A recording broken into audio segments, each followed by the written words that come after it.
अपने प्रतिभाशाली और यातनापूर्ण जीवन के अंत तक सभी भौतिक विज्ञानी, इंजीनियर और आविष्कारक निकोला टेस्ला दरिद्र थे और न्यूयॉर्क शहर के एक छोटे से होटल के कमरे में रह रहे थे। उन्होंने एक पार्क में दिन बिताए जो उनके लिए सबसे ज्यादा मायने रखने वाले जीवों कबूतरों से घिरे रहे, और उनकी रातों की नींद हराम हो गई और वे अपने दिमाग में गणितीय समीकरणों और वैज्ञानिक समस्याओं पर काम करते रहे। 1943 में उनकी मृत्यु के बाद दशकों तक यह आदत वैज्ञानिकों और विद्वानों को भ्रमित करती रही। उनके आविष्कारों को उनकी कल्पना में डिजाइन और परिपूर्ण किया गया था। टेस्ला का मानना था कि उसका दिमाग बराबर नहीं था और वह थॉमस एडिसन जैसे अपने समकालीनों को डांटने से भी ऊपर नहीं था, जिन्होंने एक बार उसे काम पर रखा था। टेस्ला ने एक बार लिखा था, अगर एडिसन के पास भूसे के ढेर में खोजने के लिए एक सुई होती तो वह तुरंत मधुमक्खी की तरह परिश्रम से भूसे के बाद भूसे की जांच करने के लिए आगे बढ़ता जब तक कि उसे अपनी खोज का उद्देश्य नहीं मिल जाता। मैं ऐसा करने का खेदजनक गवाह था कि थोड़ा सा सिद्धांत और गणना करने से उसका 90% श्रम बच जाता। लेकिन उनके समकालीनों में वैज्ञानिक प्रतिभा की कमी रही होगी। टेस्ला के अनुमान के अनुसार एडिसन और जॉर्ज वेस्टिंगहाउस जैसे लोगों के पास स्पष्ट रूप से एक विशेषता थी जो टेस्ला के पास नहीं थी, व्यवसाय के लिए दिमाग। और अमेरिका के सुनहरे युग के आखिरी दिनों में निकोला टेस्ला ने दुनिया भर में संचार और बिजली पारेषण के भविष्य को बदलने का एक नाटकीय प्रयास किया।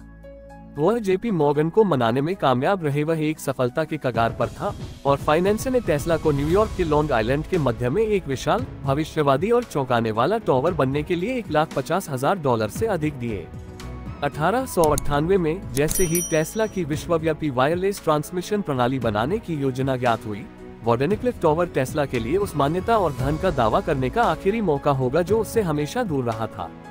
निकोला टेस्ला का जन्म आधुनिक क्रोएशिया में 1856 में हुआ था। उनके पिता मिलुटिन सबीयाई ऑर्थोडॉक्स चर्च के पुजारी थे। कम उम्र से ही उन्होंने उस जुनून का प्रदर्शन किया जो उनके आसपास के लोगों को हैरान और खुश कर देता था। वह पूरी किताबें याद कर सकता था और अपने मस्तिष्क में लॉगरिदमिक तालिकाएं संग्रहित कर सकता था। उन्होंने भाषाएं आसानी से सीख ली और वे केवल कुछ घंटों की नींद पर दिन और रात काम कर सकते थे। 19 साल की उम्र में वो ऑस्ट्रिया के ग्राज में पॉलिटेक्निक इंस्टीट्यूट में इलेक्ट्रिकल इंजीनियरिंग की पढ़ाई कर रहे थे, जहां उन्होंने जल्द ही खुद को एक स्टार छात्र के रूप में स्थापित कर लिया। उन्होंने खुद को एक प्रोफेसर के साथ डायरेक्ट कर डीसी मोटरों में कथित डिजाइन खामियों पर चल रही बहस में पाया, जिन्हें कक्षा में प्रदर्शित किया जा रहा था। टेस्ला ने बाद में लिखा, समस्या पर फिर से हमला करते हुए मुझे लगभग पछतावा हुआ कि संघर्ष जल्द ही समाप्त हो गया। मेरे पास अतिरिक्त ऊर्जा थी। जब मैंने ये कार्य हाथ में लिया तो वह उस संकल्प के साथ नहीं था जैसा कि पुरुष अक्सर करते हैं। मेरे लिए यह एक पवित्र व्रत था, जीवन और मृत्यु का प्रश्न था। मैं जानता था कि यदि मैं असफल हुआ तो नष्ट हो जाऊंगा। अब मुझे लगा कि लड़ाई जीत ली गई है। मस्तिष्क की गहरी गहराइयों में इसका समाधान था, लेकिन मैं अभी तक इसे बाहरी अभिव्यक्ति नहीं दे सका। वह अपने जीवन के अगले 6 साल विद्युत चुंबकीय क्षेत्रों और वैकल्पिक धारा द्वारा संचालित एक काल्पनिक मोटर के बारे में सोचने में बिताएंगे जो काम करेगी और होनी भी चाहिए। विचारों ने उसे परेशान कर दिया और वह अपने स्कूल के काम पर ध्यान केंद्रित करने में असमर्थ हो गया। विश्वविद्यालय के प्रोफेसरों ने टेस्ला के पिता को चेतावनी दी कि युवा विद्वान की काम करने और सोने की आदतें उनकी जान ले रही हैं। लेकिन अपनी पढ़ाई पूरी करने के बजाय टेस्ला जुए के आदी हो गए, अपनी सारी ट्यूशन फीस खो दी, स्कूल छोड़ दिया और नर्वस ब्रेकडाउन का सामना करना पड़ा। यह उनका आखिरी नहीं होगा। 1881 में अपनी बीमारी से उबरने के बाद टेस्ला बुडापेस्ट चले गए और वह एक दोस्त के साथ एक पार्क में घूम रहे थे, कविता पढ़ रहे थे। तभी उन्हें एक स्वप्न आया। वहां पार्क में एक छड़ी के साथ टेस्ला ने गंदगी में एक कच्चा चित्र खींचा, एक मोटर जो 2 या 2 से अधिक वैकल्पिक धाराओं द्वारा बनाए गए चुंबकीय क्षेत्रों को घुमाने के सिद्धांत का उपयोग करती है। जबकि एसी विद्युतीकरण का प्रयोग पहले भी किया जा चुका था, लेकिन जब तक उन्होंने कई वर्षों बाद अपनी इंडक्शन मोटर का आविष्कार नहीं किया, तब तक प्रत्यावर्ती धारा पर चलने वाली कोई व्यावहारिक कार्यशील मोटर कभी नहीं बनी थी। जून 1884 में टेस्ला न्यूयॉर्क शहर के लिए रवाना हुए और अपनी जेब में 4 सेंट और पूर्व नियोक्ता चार्ल्स बैचलर की ओर से थॉमस एडिसन को दिया गया एक अनुशंसा पत्र लेकर पहुंचे, जिसमें कहा गया था, मेरे प्रिय एडिसन, मैं 2 महान लोगों को जानता हूं। पुरुष और आप उनमें से एक हैं। दूसरा ये युवक है। एक बैठक की व्यवस्था की गई और एक बार जब टेस्ला ने अपने द्वारा किए जा रहे इंजीनियरिंग कार्य का वर्णन किया तो एडिसन को संदेह हुआ, फिर भी उन्होंने उसे काम पर रख लिया। टेस्ला के अनुसार एडिसन ने उन्हें $50,000 की पेशकश की अगर वह एडिसन द्वारा पसंदीदा डीसी-पीडी के संयंत्रों में सुधार कर सके। कुछ महीनों के भीतर टेस्ला ने अमेरिकी आविष्कारक को सूचित किया कि उसने वास्तव में एडिसन की मोटरों में सुधार किया है। टेस्ला ने कहा, एडिसन ने भुगतान करने से इनकार कर दिया। एडिसन ने उनसे कहा, जब आप पूर्ण रूप से अमेरिकी बन जाएंगे तो आप अमेरिकी चुटकुले की सराहना करेंगे। टेस्ला ने तुरंत नौकरी छोड़ दी और खाई खोदने का काम शुरू कर दिया। लेकिन ये बात फैलने में ज्यादा समय नहीं लगा कि टेस्ला की एसी मोटर निवेश के लायक है और वेस्टर्न यूनियन कंपनी ने टेस्ला को एडिसन के कार्यालय से दूर एक प्रयोगशाला में काम करने के लिए रखा, जहां उन्होंने एसी पावर सिस्टम डिजाइन किए जो अभी भी दुनिया भर में उपयोग किए जाते हैं। टेस्ला ने कहा, मैंने वहां जो मोटरें बनाई वे बिल्कुल वैसी थी जैसी मैंने उनकी कल्पना की थी। मैंने डिजाइन में सुधार करने का कोई प्रयास नहीं किया, बल्कि केवल चित्रों को वैसे ही पुनः प्रस्तुत किया जैसे वे मेरी दृष्टि में आए, और संचालन हमेशा वैसा ही हुआ जैसा मुझे उम्मीद थी। टेस्ला ने अपने एसी मोटर्स और पावर सिस्टम का पेटेंट कराया, जिसे टेलीफोन के बाद सबसे मूल्यवान आविष्कार कहा गया। जल्द ही जॉर्ज वेस्टिंगहाउस ने ये पहचान लिया कि टेस्ला के डिजाइन बिल्कुल वही हो सकते हैं जिनकी उन्हें एडिसन के डीसी कर्ट को हटाने के प्रयासों में आवश्यकता थी। वेस्टिंगहाउस कितनी बिजली बेच सकता है, उसके आधार पर $60,000 के स्टॉक और नकद और रॉयल्टी के लिए अपने पेटेंट का लाइसेंस दिया। अंततः उन्होंने धाराओं का युद्ध जीत लिया, लेकिन वेस्टिंगहाउस और एडिसन की जनरल इलेक्ट्रिक कंपनी दोनों के लिए मुकदमेबाजी और प्रतिस्पर्धा में भारी कीमत चुकानी पड़ी। बर्बादी के डर से वेस्टिंगहाउस ने टेस्ला से उस रॉयल्टी से राहत की गुहार लगाई जिस पर वेस्टिंगहाउस सहमत था। उन्होंने कहा, आपका निर्णय वेस्टिंगहाउस कंपनी का भाग्य निर्धारित करता है। टेस्ला उस व्यक्ति का आभारी है जिसने कभी उसे धोखा देने की कोशिश नहीं की थी। रॉयल्टी अनुबंध को तोड़ दिया, लाखों रॉयल्टी से दूर चला गया जो कि पहले से ही बकाया था और अरबों जो भविष्य में जमा होने वाले थे। वह दुनिया के सबसे धनी व्यक्तियों में से एक होता, स्वर्णिम युग का एक महान पुरुष। बिजली के साथ उनका काम उनके उपजाऊ दिमाग का सिर्फ एक पहलू दर्शाता है। 20वीं सदी की शुरुआत से पहले टेस्ला ने एक शक्तिशाली कॉइल का आविष्कार किया था जो उच्च वोल्टेज और आवृत्तियों को उत्पन्न करने में सक्षम था, जिससे प्रकाश के नए रूप जैसे कि नियोन और फ्लोरोसेंट, साथ ही एक्स-रे भी उत्पन्न हो सके। टेस्ला ने ये भी पता लगाया कि इन कॉइल्स, जिन्हें जल्द ही टेस्ला कॉइल्स कहा जाने लगा, ने रेडियो सिग्नल भेजना और प्राप्त करना संभव बना दिया। टेस्ला ने वायरलेस ट्रांसमिशन के लिए अपने विचारों पर काम करना जारी रखा जब उन्होंने जेपी मॉर्गन को वायरलेस ग्लोब के बारे में अपना विचार प्रस्तावित किया।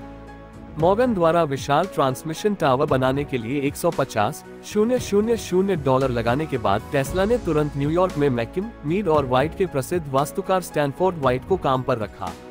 वाइट भी टेस्ला के विचार से प्रभावित थे। आखिरकार वेस्टिंगहाउस की प्रत्यावर्ती धारा की सफलता के पीछे टेस्ला अत्यधिक प्रशंसित व्यक्ति था और जब टेस्ला बात करता था तो वह प्रेरक था। टेस्ला ने उस समय कहा, जैसे ही पूरा हो जाएगा, न्यूयॉर्क में एक व्यवसाय के लिए निर्देशित करना और उन्हें तुरंत लंदन या अन्य जगहों पर अपने कार्यालय में टाइप करना संभव हो जाएगा। वह अपने डेस्क से दुनिया भर के किसी भी टेलीफोन ग्राहक को कॉल करने और मौजूदा उपकरणों में किसी भी बदलाव के बिना बात करने में सक्षम होगा। एक सस्ता उपकरण जो एक घड़ी से बड़ा नहीं है, अपने धारक को कहीं भी, समुद्र या जमीन पर, संगीत या गीत, एक राजनीतिक नेता का भाषण, विज्ञान के एक प्रतिष्ठित व्यक्ति का संबोधन या एक वाक्पटु पादरी का उपदेश सुनने में सक्षम करेगा, किसी अन्य स्थान पर, चाहे वह कितनी भी दूर क्यों न हो, वितरित किया गया। इसी प्रकार किसी भी चित्र, पात्र, ड्राइंग या प्रिंट को एक से दूसरे स्थान पर स्थानांतरित किया जा सकता है। इस प्रकार के लाखों उपकरणों को केवल इस प्रकार के एक संयंत्र से संचालित किया जा सकता है।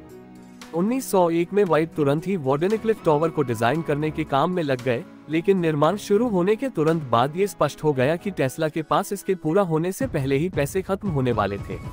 मॉर्गन से अधिक धन की अपील निरर्थक साबित हुई और इस बीच निवेशक मार्कोनी के पीछे अपना पैसा लगाने के लिए दौड़ पड़े। दिसंबर 1901 में मार्कोनी ने इंग्लैंड से न्यूफाउंडलैंड तक सफलतापूर्वक एक सिग्नल भेजा। टेस्ला ने शिकायत की कि इटालियन उनके 17 पेटेंट का उपयोग कर रहा था, लेकिन मुकदमेबाजी ने अंततः मार्कोनी का पक्ष लिया और व्यावसायिक क्षति हुई। अमेरिकी सुप्रीम कोर्ट ने रेडियो के आविष्कार में टेस्ला की भूमिका को स्पष्ट करते हुए अंततः टेस्ला के दावों को बरकरार रखा, लेकिन 1943 तक नहीं, जब उनकी मृत्यु हो गई। इस प्रकार इतालवी आविष्कारक को रेडियो के आविष्कारक के रूप में श्रेय दिया गया और वह अमीर बन गया। वार्डन क्लिफ टॉवर 186 फुट लंबा अवशेष बन गया। इसे 1917 में ढहा दिया जाएगा और यह हार टेस्ला की सबसे बुरी हार उसकी एक और विफलता का कारण बनी। 1912 तक टेस्ला ने उस संदेह भरी दुनिया से हटना शुरू कर दिया। उसमें स्पष्ट रूप से जुनूनी बाध्यकारी विकार के लक्षण दिखाई दे रहे थे और वह संभावित रूप से उच्च कार्यशील ऑटिस्टिक था। भोजन के दौरान उन्हें अपनी मेज पर 18 नैपकिन रखने पड़ते थे और जब भी वे कहीं चलते थे तो अपने कदम गिनते थे। उन्होंने ध्वनियों के प्रति असामान्य संवेदनशीलता के साथ साथ दृष्टि की तीव्र भावना होने का दावा किया और उन्होंने बाद में लिखा कि उन्हें महिलाओं की बालियों के प्रति एक हिंसक घृणा थी और मोती को देखकर मुझे लगभग दौरा पड़ता था। अपने जीवन के अंत के करीब टेस्ला का ध्यान कबूतरों पर केंद्रित हो गया, विशेष रूप से एक विशिष्ट सफेद मादा पर, जिसके बारे में उन्होंने दावा किया कि वह लगभग उसी तरह प्यार करते हैं जैसे कोई इंसान से करता है। एक रात टेस्ला ने दावा किया कि सफेद कबूतर उनके होटल की खुली खिड़की से उनसे मिलने आया था और उनका मानना था कि पक्षी उन्हें ये बताने आया था कि वह मर रही है। उन्होंने बाद में कहा, उन्होंने पक्षी की आंखों में प्रकाश की 2 शक्तिशाली किरणें देखी। हाँ, यह एक वास्तविक प्रकाश था, एक शक्तिशाली चकाचौंध कर देने वाला प्रकाश, इतना तीव्र प्रकाश जितना मैंने अपनी प्रयोगशाला में सबसे शक्तिशाली लैंप द्वारा कभी नहीं बनाया था। कबूतर उसकी बाहों में मर गया और आविष्कारक ने दावा किया कि उस क्षण उसे पता था कि उसने अपने जीवन का काम पूरा कर लिया है। न्यूयॉर्कर होटल की 33वीं मंजिल पर रहते हुए निकोला टेस्ला समय समय पर खबरें बनाते रहते थे।